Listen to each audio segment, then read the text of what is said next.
Hi, everybody. Congratulations to HBCU class of 2020. Michelle and I are so proud of you.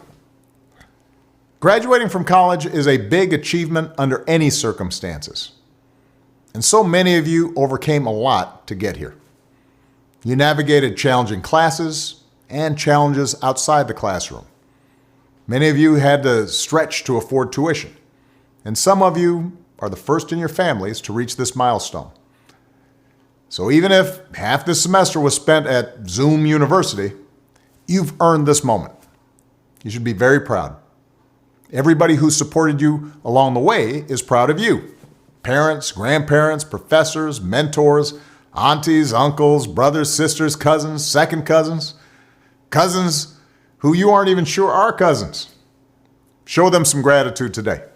Now look, I know this isn't the commencement any of you really imagined. Because while our HBCUs are mostly known for an education rooted in academic rigor, community, higher purpose, they also know how to turn up. Nobody shines quite like a senior on the yard in springtime. Springfest at schools like Howard and Morehouse, that's the time when you get to strut your stuff a little bit. And I know that in normal times, rivals like Grambling and Southern, Jackson State and Tennessee State might raise some eyebrows at sharing a graduation ceremony. But these aren't normal times. You're being asked to find your way in a world in the middle of a devastating pandemic and a terrible recession. The timing is not ideal. And let's be honest, a disease like this just spotlights the underlying inequalities and extra burdens that Black communities have historically had to deal with in this country. We see it in the disproportionate impact of COVID-19 on our communities. Just as we see it when a Black man goes for a jog and some folks feel like they can stop and question and shoot him if he doesn't submit to their questioning. Injustice like this isn't new.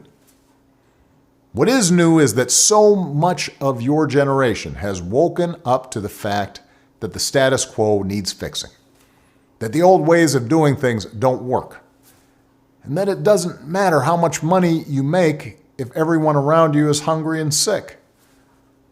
That our society and our democracy only works when we think not just about ourselves, but about each other. More than anything, this pandemic has finally torn back the curtain on the idea that so many of the folks in charge know what they're doing. A lot of them aren't even pretending to be in charge.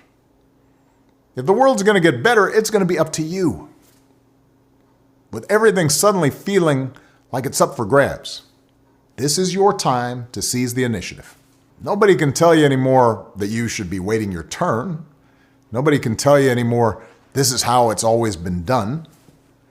More than ever, this is your moment, your generation's world to shape. In taking on this responsibility, I hope you are bold. I hope you have a vision that isn't clouded by cynicism or fear. As young African Americans, you've been exposed earlier than some to the world as it is, but as young HBCU grads, your education has also shown you the world as it ought to be.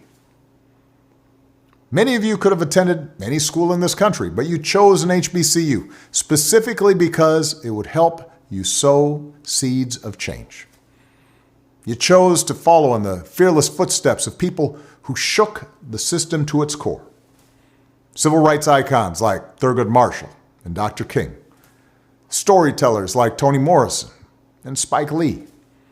You chose to study medicine at Meharry and engineering at NC-A&T because you want to lead and serve.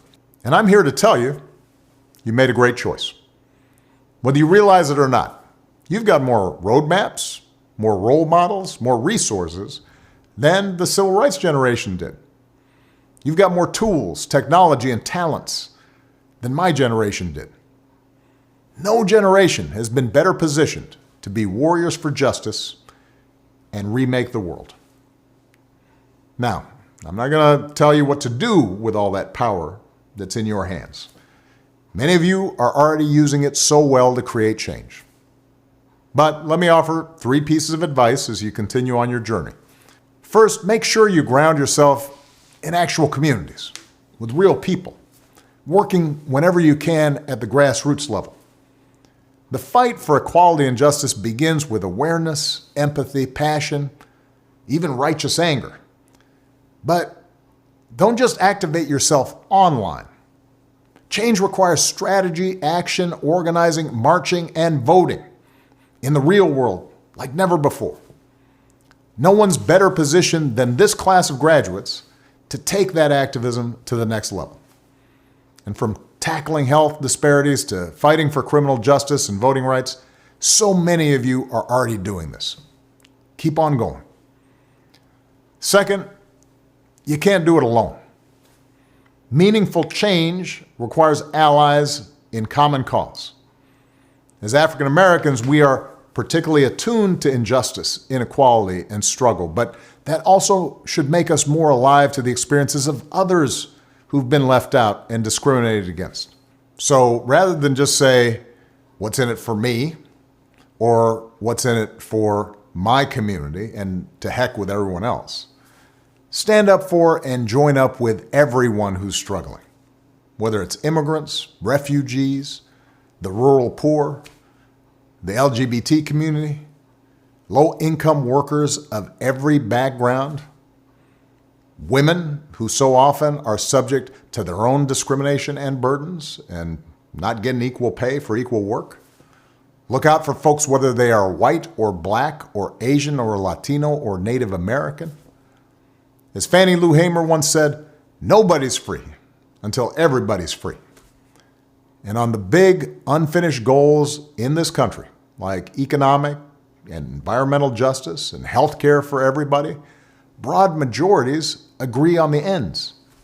That's why folks with power will keep trying to divide you over the means. That's how nothing changes.